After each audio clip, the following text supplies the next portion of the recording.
So, welcome to today's lecture on differential calculus. We had looked in the previous lecture on the notion of differentiability of a function at one point, and we looked at some examples of differentiable functions. We also looked at some tools to compute differentiability of to compute the derivative of functions, namely of the sum of functions, difference of functions. We had the product rule for differentiation, the quotient rule. We also looked at what is we called as the chain rule for differentiation of functions. So, and then we applied these things to polynomial functions and also to what we called as the marginal of a function. Today, we are going to look at some more differentiable functions which occur in economics, commerce and management subjects, and of course, mathematically they are important functions themselves. We will not be able to prove all the properties of these functions because we have not really defined them precisely, but we will state these functions and state their properties. The first one is the exponential function, which we have already come across. So, let us look at the exponential function. The exponential function with the natural base e is the function x going to x, expectation exponential of x belonging to r. This is a differentiable function, and the derivative of this function is the function itself. In fact, this is the only function in mathematics which has the property that its derivative is itself and takes the value 1 at the point x is equal to 0. So, the property that this function takes the value 1 at 0 and its derivative is itself gives that this is the only function in mathematics with these two properties. Of course, that is a fact which needs to be proved, but will not be needing it and will not be using it. I am just stating this fact because it is an interesting and important fact. So, derivative of exponential function is exponential function itself. Next, we look at what is called the derivative of the inverse function. Recall we defined a function to be bijective if it is 1 1 and onto. So, if a function is 1 1 and onto, then it has a inverse function. Okay. So, we are going to look at the differentiability of the inverse function in terms of the differentiability of the function itself. So, the theorem says that if f is a 1 1 function which is onto also and is differentiable at a point x is equal to c, with the derivative not equal to 0, this is very important. The function is differentiable at a point x is equal to c with derivative not equal to 0, then the inverse function, which we normally denoted by f inverse, which is from the range to the domain, is differentiable at the point d, which is f of c. F was differentiable at the point c. So, what is the image? Image is f of c, we denoted by d. So, the inverse function is differentiable at the point d, which is f of c, and its derivative at the point d is nothing but 1 over the derivative at the point c. So, this is something like saying derivative of the inverse is 1 over the derivative of the function, provided the function is differentiable and the derivative is not equal to 0. This is what is called the derivative of the inverse function theorem, and we will use it to apply to the exponential function. Recall that exponential function was a 1 to 1 onto function from the real line to the non-negative real numbers. So, and its inverse was denoted by ln of x, the natural logarithm for the point x. And that was the inverse of the function, exponential function. So, by this theorem and the earlier fact that exponential is differentiable, we get that this logarithmic function is differentiable at the point d, which is, let us call it as exponential of c, and the derivative ln dash, the derivative of at d is 1 over the derivative of the exponential function at x equal to c, and that derivative being itself. So, this is equal to exponential of c, and exponential of c is d. So, it is 1 over d. So, derivative of ln of d for the natural log with the base e at any point is 1 over the value of that point. So, this is another important fact that ln x, ln of d say is differentiable for every value of d bigger than 0 and its derivative is 1 over d. So, we get two more functions which are differentiable, namely one was the exponential function and the other is the derivative function. So, we get if we denote the variable by x, then derivative of ln of x is equal to 1 over x for every x bigger than 0. Since the exponential function, recall that for any positive real number a, of course not equal to 1, a raised power x, the general exponential function with base a, we can write it as a raised power x is equal to exponential of x times ln of a, right. That is obvious, and because this x will go as a raised power x and exponential ln are inverse of each other. So, ln of x a raised power x can be written in this way. Now, exponential is differentiable function, x is differentiable, ln of a is a constant. So, this function is differentiable and its derivative by using chain rule is given by d by dx of a raised power x will be equal to exponential of x ln of a. Derivative of exponential is exponential, but this is not exponential of the variable, it is y times ln of a and its derivative with respect to x is ln of a. So, that is ln of a. So, it says the derivative of a raised power x using chain rule and the fact that exponential is differentiable with derivative itself gives us the derivative of a raised to power x is equal to ln of a into a raised to power x. So, if the base changes from the natural to something else, then the derivative, it still remains a differentiable function, only thing is its derivative is not a raised to power x itself, it is ln of a times a raised to power x. So, another function which is differentiable. Finally, let us look at the function log a, the log of x to the base a, where a is any positive real number, then this is the inverse of a raised to power x, that is how we have defined them. Okay. So, for a point d is equal to a raised to power c, the function of log to the base a x is differentiable and its derivative is equal to 1 over the derivative of the function a raised to power y at the point y equal to c, and that means derivative is equal to, this is ln of a raised to power y evaluated at y equal to c. This vertical line means we are evaluating for that particular value.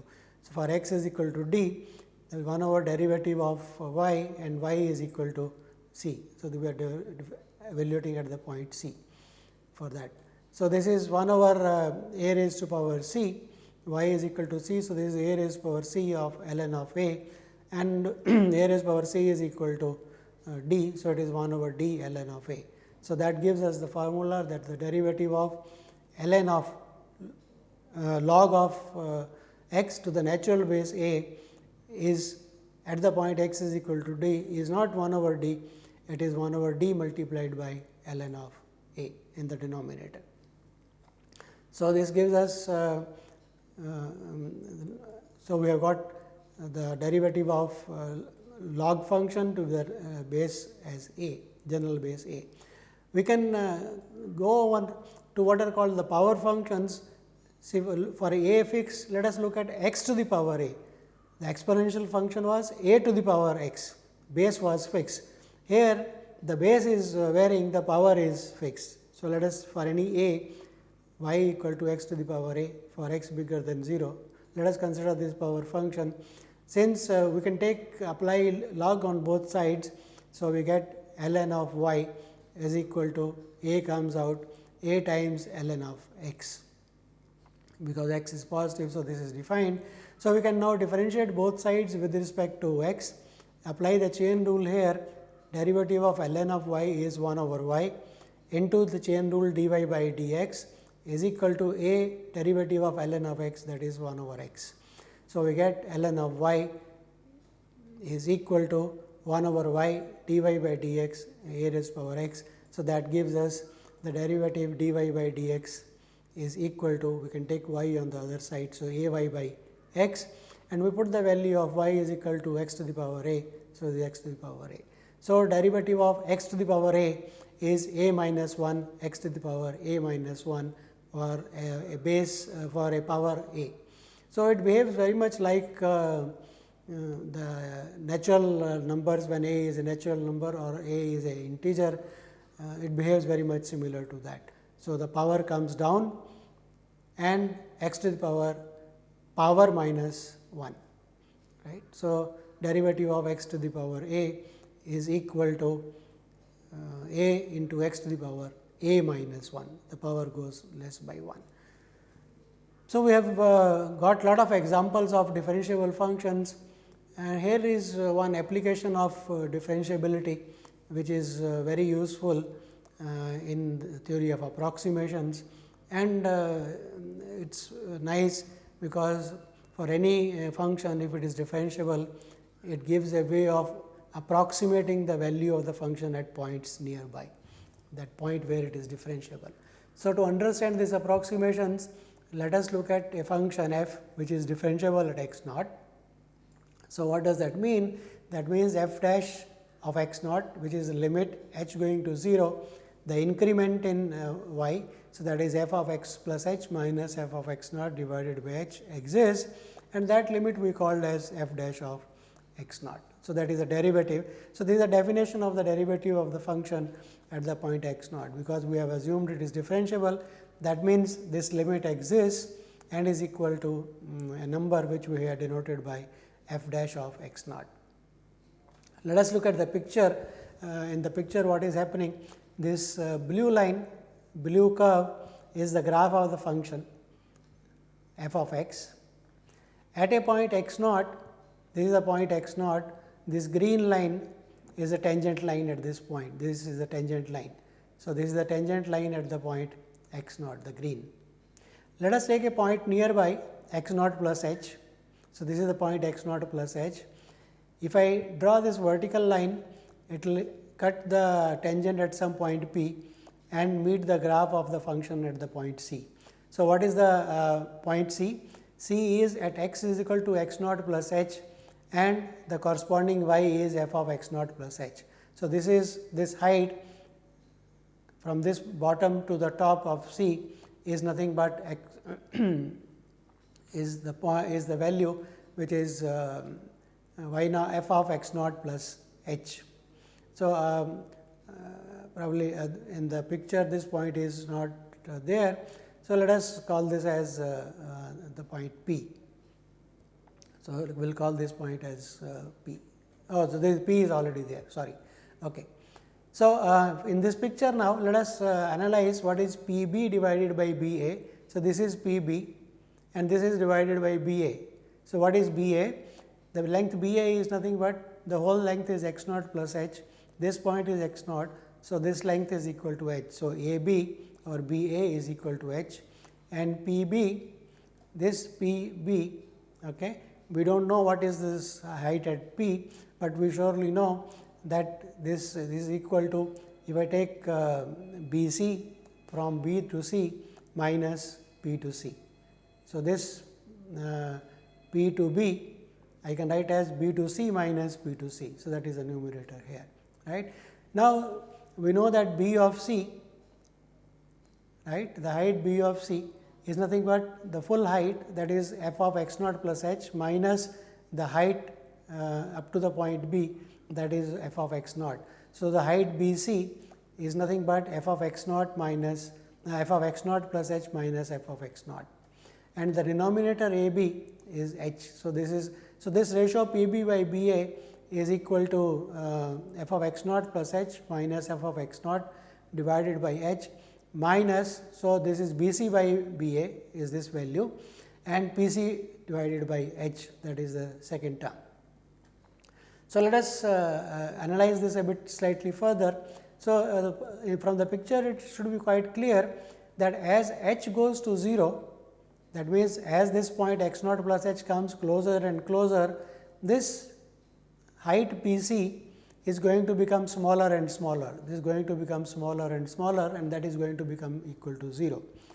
So, as h goes to 0, this quantity is going to go to 0. Not only P c goes to 0, P c divided by h also goes to 0. So, let us put this value this in our next observation, that because the slope, so we got P a by. So, that means that from here let us look at this last equation. So, last equation says f of x naught plus h minus f of x naught divided by h is equal to multiply by h. So, that is equal to h times f dash x naught minus p of c, right. So, in this last part we have multiplied by h and solved it for f of x naught. So, f of x naught is equal to h goes there, cancels it, f of x naught plus p c. Now, as h goes to 0, this quantity goes to 0 and this quantity goes to 0. So, obviously, f of x naught plus h goes to f of x naught. So, P c goes to 0, the point is P c goes to 0 as h goes to 0. So, let us look at the back. As h goes to 0, this height P c is becoming smaller and smaller. So, that is going to go to 0. So, what this implies for us is the following, that I can write f of x naught plus h is approximately same as f of x naught when h is small. So, this is the, you can think of this is the error we are going to make, right. So, let us write this observation, that for h small, f of x naught plus h minus f of x naught is almost same as h times f dash of x naught, that P c that is very small. So, we can sort of say it is approximately equal to. So, this gives us an approximation, or equivalently we can write this as f of x naught is equal to f of x naught plus h times f dash of x naught. So, this is a very good approximation for the value of the function at a point nearby. So, what we are saying is, if f is differentiable at a point x naught, then its value at a nearby point can be approximately calculated by looking at the value at the point x naught plus h times the derivative of the function at that point. So, we need to know what is the derivative of the function at that point x naught, and if we are going far from x naught by a distance h, then it is h times. So, that is the error, that is approximately the change, that will be approximate change coming in the value of x naught, f of x naught when you move x naught to x. So, this is an approximation for the nearby point in terms of how far away you are going and the value of the derivative. And look at the right hand side. The right hand side is nothing but the equation of the tangent line at the point x naught at a point h 0. So, this is the equation of the tangent line. So, one says we have got what is called a tangent line approximation or the linear approximation to f at the point x naught plus h. Let us just go back and look at the picture. What we are saying to make it more clear is the following, that at this point we know the value of the function is f of x naught. We are trying to find what could be an approximate value of the function at this point. So, we are trying to find out what is this height f of x naught plus c. We are saying this is almost same as the value at the point P. This is same as the value at the point P approximately. What is the difference? The difference is this height, which if we are close, the difference is small. So, the error becomes smaller and smaller as we approach the point, right. So, instead of taking the value of the function on this graph, so that is this value, we can take its value on a linear graph, that is a tangent line, that is a linear. So, that is why this is called the linear approximation at the point x naught. So, for a differentiable function, we get a linear approximation to the value f of x naught plus h, and that linear approximation is nothing but f of x naught plus h times f dash of x naught. See, the advantage of this approximation is this, that f could be a very complicated function, right. It could be a very complicated function, but if we know it is differentiable and if we know its derivative at a point, then we can find the value at a nearby point approximately from this simple formula. and many a times these approximations are very useful when the functions are complicated. In some of the calculators, this is the kind of values which are used, this is the kind of formula which is used to find the values of functions at points when exactness is not available. So, get an approximation values. Right. So, this is a linear. Another way of representing the same thing is the following, that f of x naught plus h minus f of x divided by h is almost same as f of x naught. So, that is going back to the definition of the derivative. So, derivative is the slope of the tangent and this side is the slope of the secant. So, for h small, the slope of the secant is approximately same as the secant of slope of the tangent. So, that is another way of saying. But it has a great implication for us if h is equal to 1. In this, if we put h is equal to 1, that says f of x naught plus h is approximately equal to f is approximately given by f dash of x. So, h is 1, so multiply by h. So, this change, see f of x naught plus h minus f of x will be equal to h times f of f dash of x naught. That means, the change in the values of y is approximately equal to the derivative at that point for h is equal to 1. So, when there is a change, a unit change in input. So, we for the interpretation in our subject we can say that if f is denotes the output and x is the input, then the change in output for a unit input is approximately same as equal to the derivative. So, that is a conclusion we get for our subject.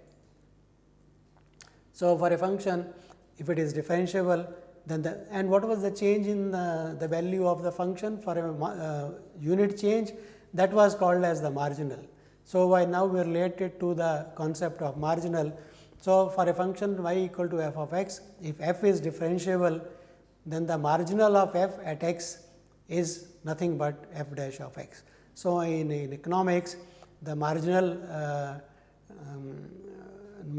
is for a differentiable function is also defined by the derivative. So, derivative gives the notion of marginal of a function. Let us look at an example for this interpretation. Consider a consumption C, something is being consumed. So, is a consumption function is a function of the income y. So, C is a function of the income y called the consumption function. You should not get a feeling that why I am using y here. See, you can use any symbol here. Y should not be always treated as a dependent variable and x as independent variable.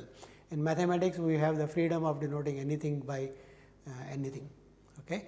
So, here what we are saying is the consumption is a function of the income, and the income is denoted by y. I am not denoting it by x. So, just for a change, so that you get an idea of that variable could be any symbol. So, consumption function is f of y, y is the income. So, the rate of change of consumption, okay, the rate of change of the consumption is called the marginal of the consumption. So, and the marginal or the marginal propensity to consume and will be given by marginal of the consumption MPC, marginal propensity of consumption of income y is derivative of the consumption function with respect to y. So, that is what it gives rise to. So, using the approximation given by our formula, the marginal propensity of consumption of y is same as delta c by delta y. So, that is approximately, right. We said derivative is approximately equal to the slope of the secant. So, that is delta c by delta y. So, this is interpreted as follows, that the marginal propensity to consume is approximately the marginal propensity to consume is approximately the change in consumption due to unit. So, if this income is 1, if delta y is 1, if their income is 1, then the marginal propensity of consumption at that point is equal to delta of C. So, that is equal to the change in the consumption. So, it is a very interesting implication in economics or commerce. It says that the marginal propensity to consume is approximately equal to delta C, which is a change in consumption if delta y is 1, if there is a unit increase in income. Right. So, this is so now let us suppose that the income is used up, the whatever is one is consuming, that is y is the consumption plus there is a savings. So, the income is some part is consumed, that is consumption, and S y is the savings part. So, y is equal to the differentiability, assuming everything is differentiable, S is also differentiable, we get 1 is equal to derivative of C plus derivative of S. Derivative of C is marginal propensity to of consumption, that is M P of C, and this derivative we call as marginal propensity of savings, M P S. So, M P S is defined as derivative of the savings with respect to the income. So, that is marginal propensity to consume. So, that says that the marginal propensity to consume plus the marginal propensity to save always remains a constant, that is equal to 1. Right. So, the sum of these two is equal to constant, and this has implications. So, it says the total of marginal propensity to consume and marginal propensity to save is a constant, and that is equal to 1. So, let us apply it to one example. Say C is equal to right. So, the consumption function is a quadratic in y. So, 0.005 y square plus 3 y dot decimal 3 y plus 20. So, marginal propensity to consume is dC by dy, and that gives you 2 times this quantity in y plus 0.3. So, at y equal to 10, if you compute this quantity, that comes out to be 0.4. So, from that upper thing, that 1 is equal to marginal propensity to consume plus marginal propensity to save, we get that marginal propensity to save is 1 minus 0.4, and that is 0.6. That means what? For this consumption function, the marginal propensity to save is more than marginal propensity to consume, right, if this is the consumption function. So, that is that. So, at y equal to 10, there is a greater propensity to save than to consume. So, that is how we apply the notion of derivative and to the concept of marginals of a function. So, what we said is, because the derivative is approximately equal to the rate of change of f of, so it is approximately equal to f of x naught plus h minus f of x divided by h is approximately equal to the derivative at the point f dash. That means, if h is equal to 1, that gives you that f of x naught plus h minus f of x naught is approximately equal to the derivative at that point. So, using that and differentiability, we got that in our scenario of economics, commerce and management, that the marginal propensity to consume plus the marginal propensity to save is a constant, and we gave an implication of that. So, we will continue with the study of derivative and its applications in the next lecture. Thank you.